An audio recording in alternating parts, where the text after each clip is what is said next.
Hello friends, साइकोस्फेयर के YouTube channel पर आपका स्वागत है। हम पढ़ रहे थे अभी प्रेरणा यानी मोटिवेशन, और हमने पढ़ा मोटिवेशन के अंदर अभी प्रेरणा के प्रकार। हम 3 नंबर पॉइंट पर थे। अभी तक हमने जाना कि मोटिवेशन के प्रकार मनोवैज्ञानिकों ने किस किस प्रकार से बताए हैं। तो हमने 4 मनोवैज्ञानिकों के बारे में पढ़ा। 1 नंबर पे था मेस्लो, दूसरे नंबर पे थॉमसन, तीसरे नंबर पे गैरिट और चौथे नंबर पे शेफर। मेस्लो ने अभिप्रेरणा के 2 प्रकार बताए थे। हमने याद रखा मैं मतलब आई और ए। आई से इनबॉर्न यानी जन्मजात, ए से एक्वायर्ड मतलब अर्जित। थॉमसन ने भी कितने प्रकार बताए? 2 प्रकार।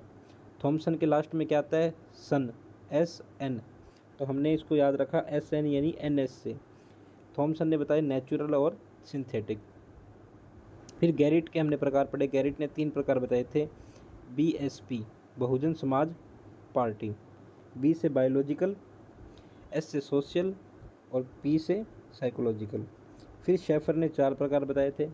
जब बहुजन समाज पार्टी आ गई तब पप्पू तो आना नहीं था, तो हमने 4 प्रकार पढ़े। पप्पू पास, पास को हमने आस में बदल दिया था। पै से प्रभुत्व, पू से पुष्टिकरण, आ से आदत और सह से संवेग। चलो आगे शुरुआत करते हैं। अभिप्रेरणा के प्रकार अब इन्हें विस्तार पूर्वक हम पढ़ेंगे। तो नंबर 1 पर है मेस्लो के अनुसार। मेस्लो ने 2 प्रकार बताए, मैं मतलब आई और ए मतलब एक्वायर्ड। आई से तो इनबॉर्न और ए से एक्वायर्ड। तो हम पहला पढ़ रहे हैं जन्मजात अभिप्रेरण। अब जन्मजात अभिप्रेरण मतलब पहले तो हम देख लेते हैं आई से इनबॉर्न।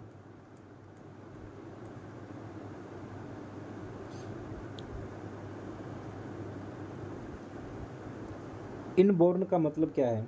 इनबॉर्न मतलब जन्मजात, बॉर्न मतलब जन्म, इन मतलब जन्म से ही। जन्म से ही जो हमें अभिप्रेरण मिलते हैं वो जन्मजात अभिप्रेरण कराते हैं। मतलब कौन कौन से ऐसे जो जन्म से ही हमारे अंदर होते हैं। जैसे कि हम बात कर लेते हैं कि हमें जन्म से किसकी ज़रूरत होती है? भोजन की। जन्म से किसी की ज़रूरत होती है? पानी की। जन्म से ही आराम की भी ज़रूरत होती है। जन्म से ही नींद की ज़रूरत होती है। और जन्म से ही जैसे मलमूत्र त्याग वगैरह इनकी ज़रूरत होती है।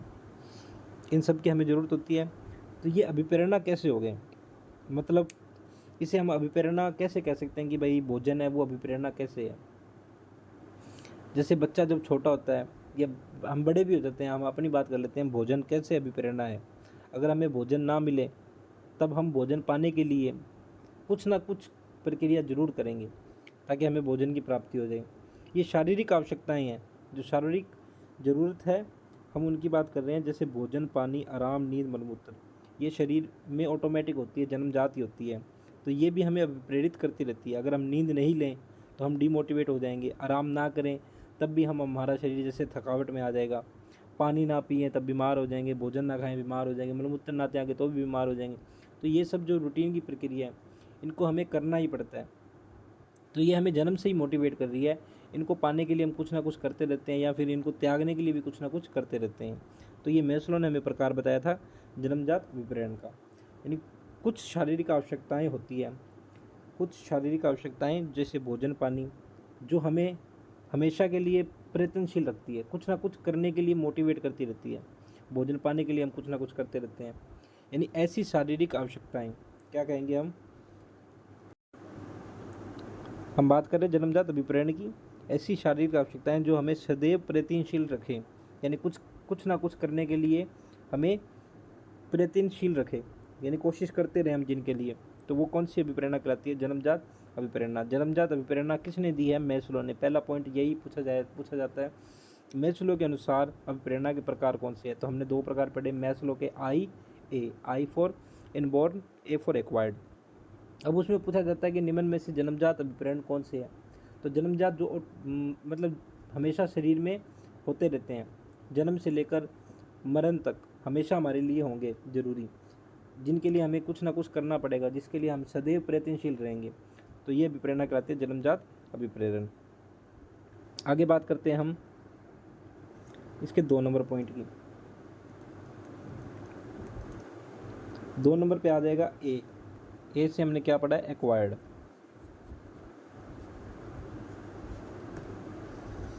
एक्वायर्ड हो जाएगा, जिसे हम कह सकते हैं अर्जित अभिप्रेरण।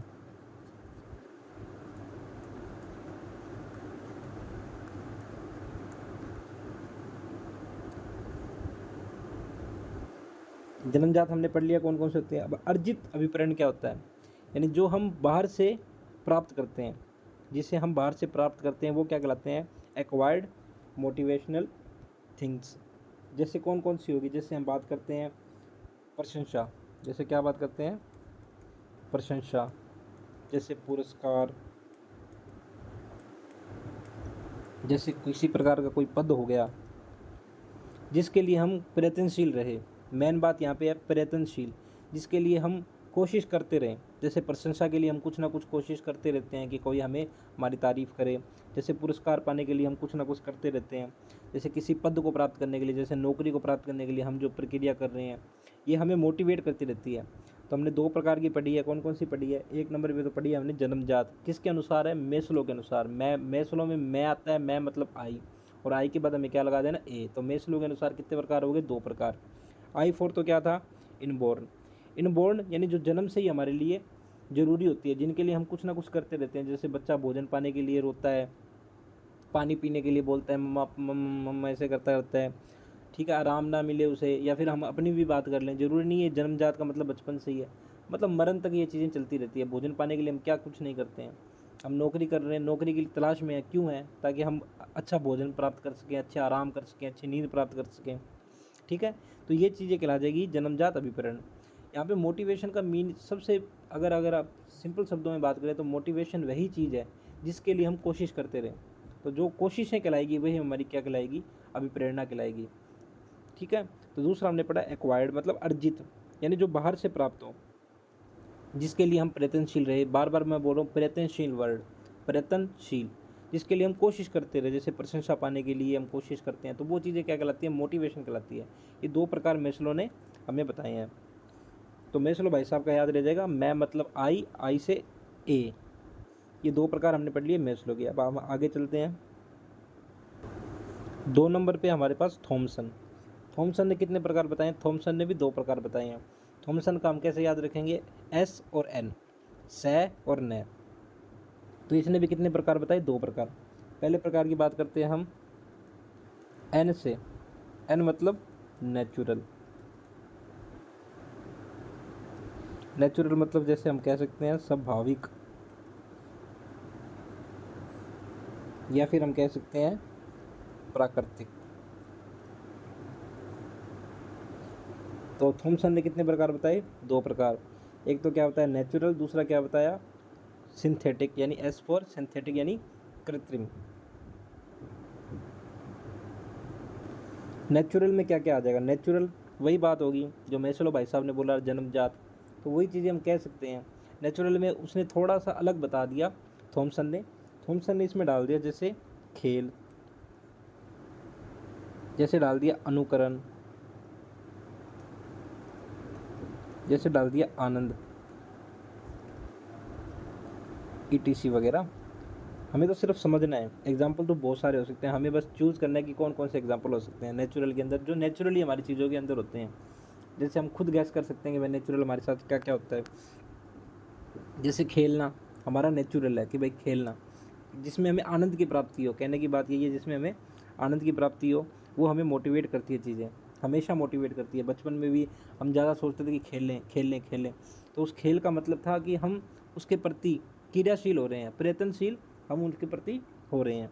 जैसे अनुकरण, अगर कोई हमें बोले कि हमें फॉलो करें, और उसका फॉलो करना हमें अच्छा लग रहा है, उससे कुछ सीखने को मिल रहा है, तो हम ज़रूर उसको फॉलो करेंगे। तो ये भी एक प्रकार का मोटिवेशन है कि भाई किसी को फॉलो करना, फॉलो करके उसकी राह पे चलना, अनुकरण करना। तो ये प्रकार, ये अनुकरण भी नेचुरल है। बच्चा भी देख देख के सीखता है, कभी अपनी माँ को, कभी भाई को, कभी मामा को, चाचा को, बुआ को, किसी को देख देख के सीखता है। तो वो सीखना जो है वो मोटिवेशन का ही प्रकार है। ये प्रकार हमें किसने बताया, इंपॉर्टेंट ये है कि अनुकरण किसने बताया है, थॉमसन ने। और किस में डाला है, नेचुरल के अंदर, ठीक है। फिर हम बात करते हैं 2 नंबर पे, इसने कौन सा बताया है, 2 नंबर पे इसने बताया है S, S for synthetic. Synthetic मतलब कृत्रिम। एक स्वाभाविक हो गया तो दूसरा कौन सा हो जाएगा? कृत्रिम। कृत्रिम में उसने क्या करा, मेस्लो ने सिर्फ क्या बताया? पॉजिटिव चीज़ें बताई, जैसे पुरस्कार या प्रशंसा या फिर पद, जैसे प्रशंसा, पद या प्रतिष्ठा। इसने क्या किया? इसके साथ साथ पॉजिटिव के साथ साथ नेगेटिव भी जोड़ दिया। पुरस्कार के साथ साथ दंड, प्रशंसा के साथ साथ निंदा, पद या प्रतिष्ठा के साथ साथ में आरोप। उसने क्या बोला कि सिर्फ पुरस्कार ही हमें मोटिवेट नहीं करता है, दंड, अगर दंड का भी डर हो तो भी हम उन चीज़ों को करने के लिए प्रयत्नशील हो जाते हैं जो हमारे लिए बेहतर हो। अगर कोई हमारी निंदा करे तो भी हम मोटिवेट हो जाते हैं कि हमारी ये निंदा कर रहा है, हमें इसको कुछ करके दिखाना है। कोई हम पे आरोप लगाए तो उस आरोप को गलत प्रूव करने के लिए हम कुछ ना कुछ करते हैं। मेन चीज़ है कुछ ना कुछ करना, प्रयत्नशील होना, क्रियाशील होना। जिस चीज़ के लिए जिसके प्रति हम क्रियाशील हो रहे हैं तो वो हमें मोटिवेट कर रहा है, तो वो मोटिवेशन का प्रकार माना जाएगा। चाहे वो कुछ भी हो, पॉजिटिव चीज़ें हो, जन्मजात हो, प्राकृतिक हो, कृत्रिम हो, बाह्य हो, ठीक है। लेकिन हम पेपर के अकॉर्डिंग पढ़ रहे हैं, ये चीज़ें तो हमें समझ में आ गई। पेपर के अकॉर्डिंग क्या पूछा जाता है कि भाई थॉमसन के अनुसार मोटिवेशन के प्रकार क्या है, तो हम बोलेंगे कि भाई थॉमसन एस और एन। एस से तो क्या हो जाएगा? सिंथेटिक यानी कृत्रिम, और एन से क्या हो जाएगा? नेचुरल। नेचुरल में हम अपने आप देख लेंगे भाई, ऑप्शन से देखिए नेचुरल कौन सा चीज़ है, सिंथेटिक कौन सा चीज़ है। ये चीज़ पूछी भी नहीं जाती, बस इतना ही पूछा जाता है कि भाई थॉमसन के अनुसार कौन कौन से प्रकार है, या थॉमसन ने कौन कौन से प्रकार मोटिवेशन के बताए हैं। 3 नंबर पे हम बात करते हैं गैरिट की। गैरिट ने क्या बोला? गैरिट ने बताया Bahujan Samajwadi party, Bahujan Samaj party. Garrett ने अभिप्रेरणा के कितने प्रकार बताए हैं? 3 प्रकार। बी से बायोलॉजिकल यानी जैविक, एस से सोशल यानी सामाजिक, और पी से साइकोलॉजिकल यानी मनोवैज्ञानिक। तो गैरिट भाई साहब ने कैसे कैसे बांटा है? जैविक, बस मनोवैज्ञानिक जैसे ऐसे तो है नहीं कि मनोवैज्ञानिक एक दूसरे को देख देख के बांट रहे थे, सबने अपना अपना व्यू दिया है। तो इसमें कुछ कुछ चीज़ें कॉमन हो जाती है, कुछ कुछ चीज़ें अलग हो जाती है थोड़ी सी।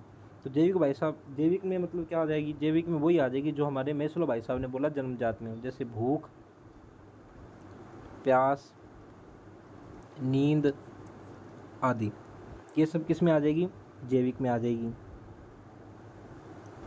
इनका मतलब समझने की जरूरत है नहीं, हमने समझ चुके हैं हम मेस्लो भाई साहब के अंदर कि भाई भूख, प्यास, नींद कैसे हमें मोटिवेट करती है।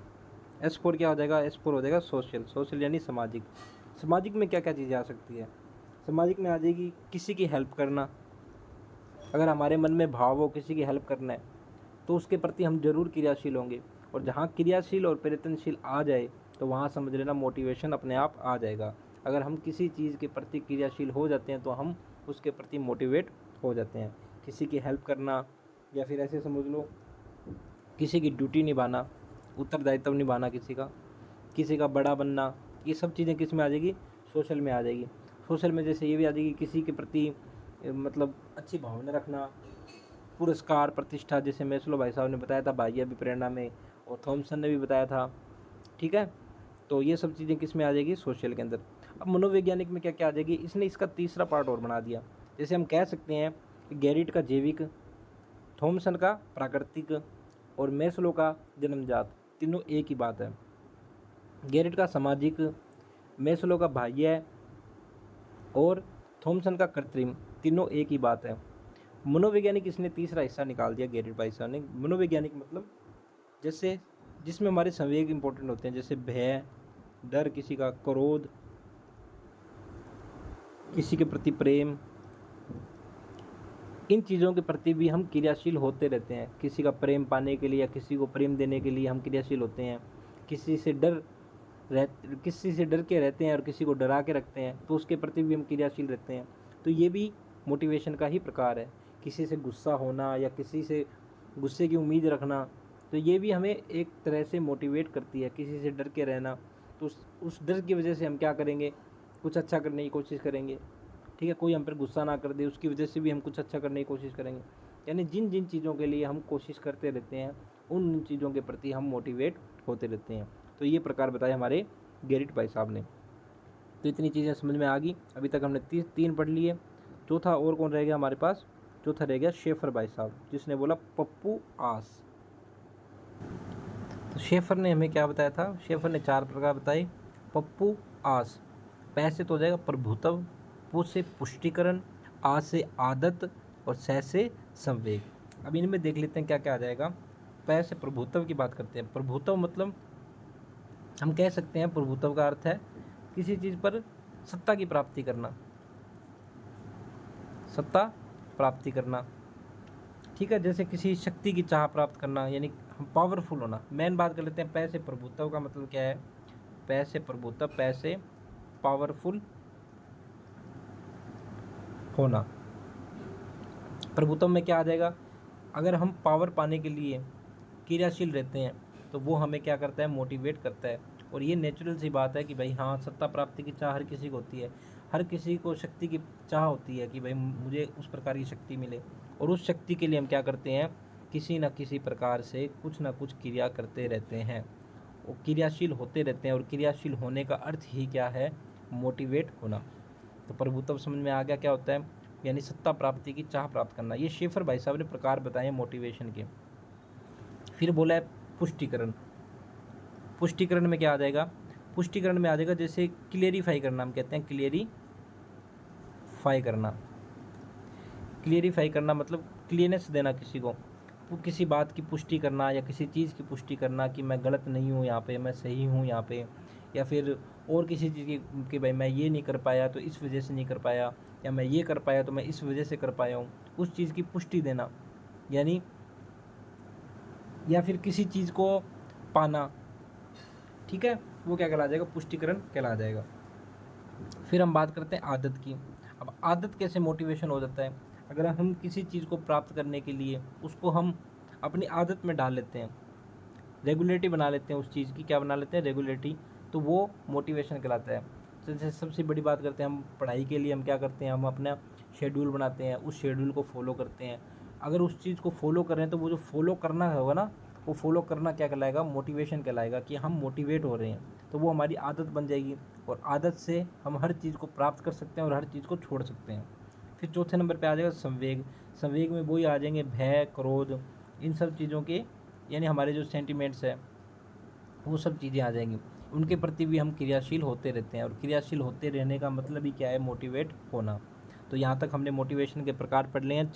चार लोगों ने मोटिवेशन के प्रकार बताए। किन किन लोगों ने प्रकार बताए, 4 लोगों ने।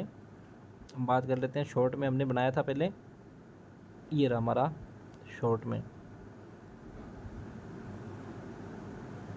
ये रहा हमारा शॉर्ट के अंदर कि भाई मेस्लो, थॉमसन, गैरेट और शेफर। मेस्लो ने 2 प्रकार बताए, इनबॉर्न और एक्वायर्ड। इनबॉर्न कौन से होंगे, जो जन्मजात हमारे अंदर होंगे। एक्वायर्ड जो हम बाहर से प्राप्त करेंगे। थॉमसन का इनबॉर्न और थॉमसन का नेचुरल और मेस्लो का इनबॉर्न एक ही बात है, और गैरेट का बायोलॉजिकल भी एक ही बात है। उसी प्रकार से एक्वायर्ड थॉमसन का जो सिंथेटिक है उसके बराबर है, या फिर उसका जो सामाजिक है गैरेट का, वो उसके बराबर है।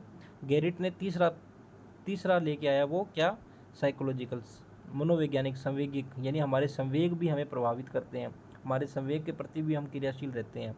तो ये गैरेट ने बताया। और शेफर ने क्या किया, संवेग, आदत, पुष्टिकरण, प्रभुत्व, इन शब्दों को जोड़ दिया। तो मोटा मोटा यही पूछा जाता है कि भाई शेफर के अनुसार मोटिवेशन के प्रकार निम्न में से कौन है, या निम्न में से कौन सा नहीं है। गैरेट के अनुसार कौन कौन से प्रकार है, थॉमसन के अनुसार कौन कौन से प्रकार है। और कभी कभार मान लो एकदम ईजी सा प्रश्न देना हो तो पूछ लेगा कि पुष्टिकरण क्या होता है, या पुष्टिकरण में कौन सी चीज़ आती है, संवेग में कौन कौन सी चीज़ें आती हैं, जैविक में कौन कौन सी चीज़ें आती है, सामाजिक में कौन कौन सी चीज़ें आती हैं। इतना पूछा नहीं जाता है, सिर्फ इतना ही पूछा जाता है कि भाई मोटिवेशन का प्रकार कौन सा है और किसने कौन सा दिया है। तो ये हमारे प्रकार पूरे हो गए। तो अभी तक हमने मोटिवेशन में 3 चीज़ें पढ़ ली हैं, और हमने कहा था कि हम ऐसे ही हर टॉपिक को पढ़ेंगे। जैसे मैंने बनाया था कि पहले हम परिभाषाएं पढ़ेंगे, फिर इसकी विशेषताएं पढ़ेंगे, फिर प्रकार पढ़ेंगे, फिर अभिप्रेरणा चक्कर पढ़ेंगे। तब हम चल रहे हैं हमारे चौथे टॉपिक पर, अभिप्रेरणा चक्कर। अब हम बात कर रहे हैं हमारे चौथे टॉपिक पर, चौथे पॉइंट की बात कर रहे हैं, अभिप्रेरणा चक्कर की। अभिप्रेरणा चक्कर क्या है, यदि मोटिवेशन जहाँ से शुरू होती है और जहाँ पे ख़त्म होती है वो पूरा का पूरा एक चक्कर कहलाता है, तो उसे हम कहते हैं अभिप्रेरणा चक्कर। तो हम इसे कह सकते हैं अभिप्रेरणा के सोपान, अभिप्रेरणा के चरण कौन कौन से होते हैं, या अभिप्रेरणा में कौन कौन से तत्व होते हैं। तो हम बात करते हैं इसमें कौन कौन से तत्व होते हैं। तो इसमें 3 तत्व होते हैं। NDI, क्या बोलेंगे हम, NDI। N से क्या हो जाएगा, नीड, D से ड्राइव और I से इंसेंटिव। इंग्लिश में याद रखेंगे तो बहुत बढ़िया रहेगा, क्योंकि हिंदी में अलग अलग मीनिंग बदलते रहते हैं और पेपर हमारा इंग्लिश और हिंदी दोनों में होता है। तो हमें अगर हिंदी समझ ना आए तो इंग्लिश ज़रूर देखना है। अगर इंग्लिश देखेंगे तो हमारा बहुत फ़ायदा होगा।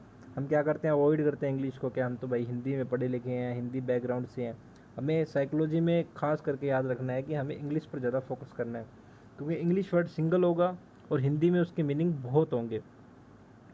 ठीक है, तो इसमें कितने तत्व होते हैं, 3 तत्व होते हैं। NDI, need, drive, incentive. कक्षा की शुरुआत में हमने पढ़ा था पहले वीडियो के अंदर कि अभिप्रेरणा की शुरुआत कहाँ से होती है। अभिप्रेरणा की शुरुआत होती है आवश्यकता से।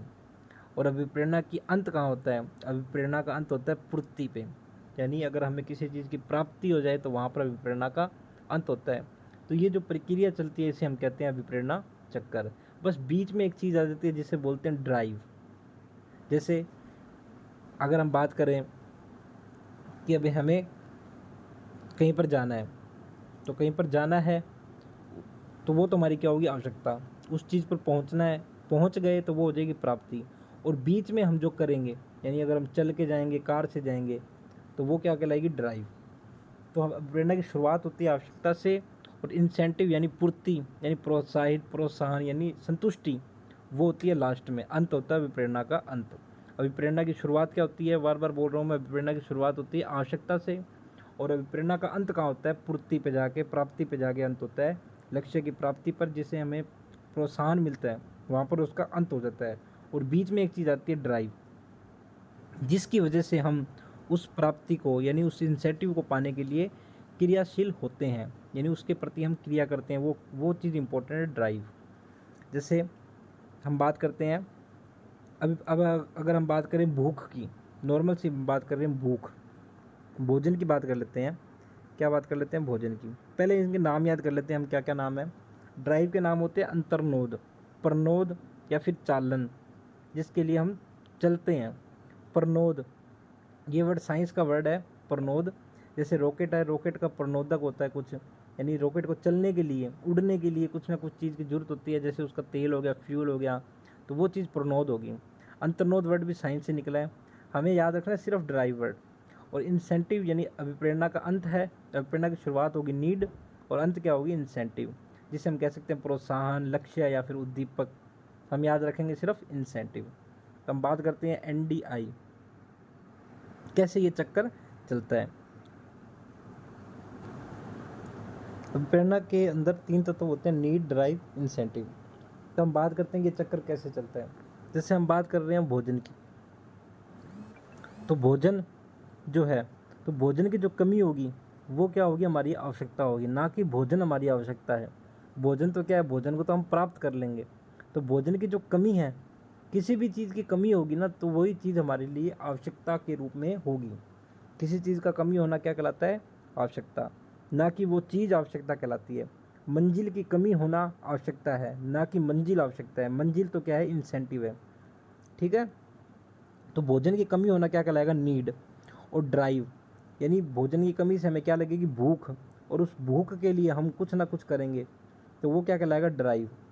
ठीक है, कुछ ना कुछ करना वो ड्राइव के अंदर आ जाएगा, कमी होना नीड के अंदर आ जाएगा, और उस चीज़ की प्राप्ति होना इंसेंटिव के अंदर आ जाएगा। यानी भोजन की प्राप्ति होना किस में आ जाएगा, इंसेंटिव। क्वेश्चन क्या पूछा जा सकता है कि भोजन क्या है, आवश्यकता है, चालन है, ड्राइव है, इंसेंटिव है।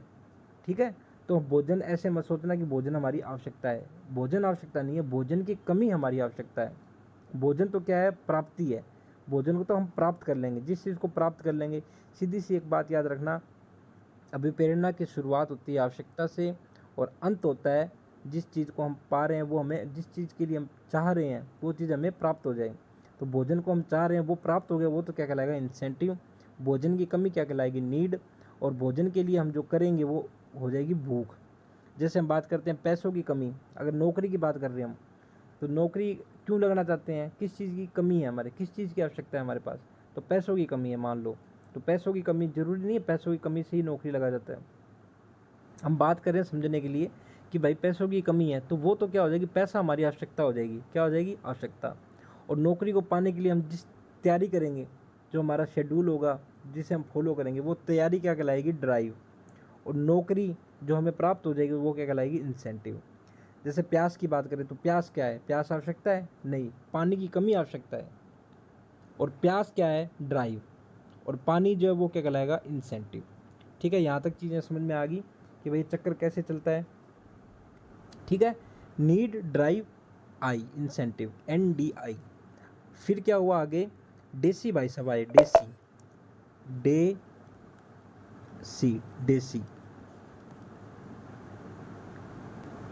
डेसी भाई साहब ने क्या किया, ये जो चक्र है विप्रेरणा का, उसको क्या किया, उसने बांट दिया 4 भागों में।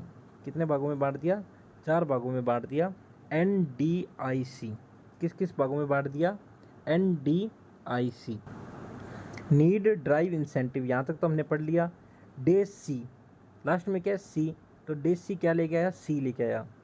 डे सी ने कौन सा तत्व जोड़ा, सी तत्व जोड़ा। सी क्या है, सी मतलब क्या है, सी मतलब है कोग्नेटिव।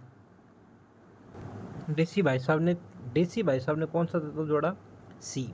सी मतलब क्या हो गया, कोग्नेटिव। सी से मतलब क्या हो गया, कोग्नेटिव।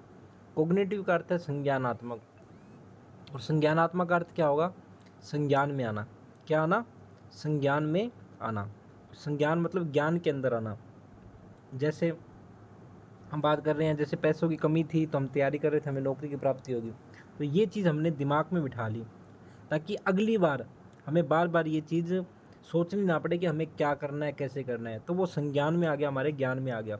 तो डेसी ने इसमें चौथा तत्व जोड़ दिया, कोग्निटिव यानी संज्ञान, और डेसी ने इसका नाम दे दिया संज्ञानात्मक चक्कर। तो क्वेश्चन कैसे पूछा जा सकता है कि संज्ञानात्मक चक्कर किसने दिया, डेसी ने। डेसी ने अभिप्रेरणा चक्र में कौन सा तत्व जोड़ा, तो सी जोड़ा। डे सी, लास्ट में सी आ रहा है, मतलब कोग्निटिव यानी सी जोड़ा। संज्ञानात्मक शब्द जोड़ा, किसने जोड़ा, मोटिवेशन के अंदर संज्ञानात्मक शब्द डेसी ने। तो यहाँ तक हमारा चौथा पॉइंट क्लियर हो गया। अगले वीडियो में हम बात करेंगे अभिप्रेरणा के सिद्धांतों के बारे में। तब तक के लिए बाय बाय।